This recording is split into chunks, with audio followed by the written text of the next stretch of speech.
msikilizaji wangu mahali popote unaponitazama, nje ya nchi au ndani ya nchi.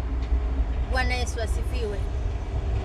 Ni majira mengine ambayo Mungu wa mbinguni ametukutanisha tena ili tuweze kuwasiliana mimi na wewe, kuweza kuzungumza matendo makuu ya Bwana.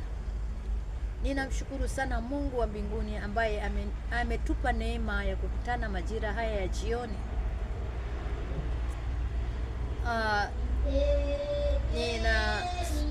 Ninaangalia, tunasoma neno la Mungu katika kitabu kile cha Isaya 50.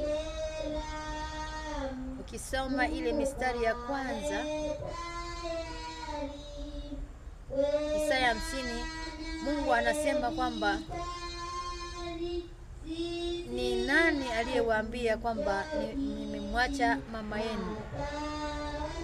Tunasoma katika kitabu cha Isaya, Mungu anafananisha ardhi na mwanamke, kwamba watu wanaweza wakakaa kwenye ardhi wakainajisi ile ardhi isiyo ya baraka kwao, wakabaki katika hali ngumu ya uchumi na hakuna ustawi. Ni kwa sababu ya watu wanaoikalia hiyo ardhi wamefanya maagano na miungu na kufarakanishwa na Mungu aliye hai. Mungu wa mbinguni anasema, ni nani aliyewaambia kwamba nimeachana na mama yenu? Mama yenu ameachwa kwa sababu ya maovu yenu na ameachwa kwa sababu ya makosa yenu.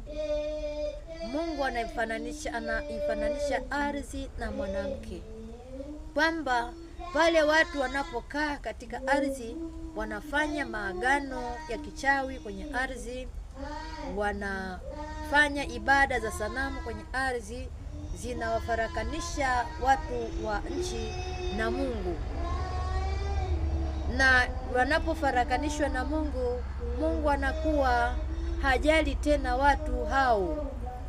Kunakuwa katika hali ya ukiwa, kunakuwa katika hali duni ya umaskini, kunakuwa hakuna ustawi wa watu wala maendeleo, kwa sababu tu ya watu wanaoikalia ardhi ile wameifanya kuwa laana, kwa sababu ya kuto kujua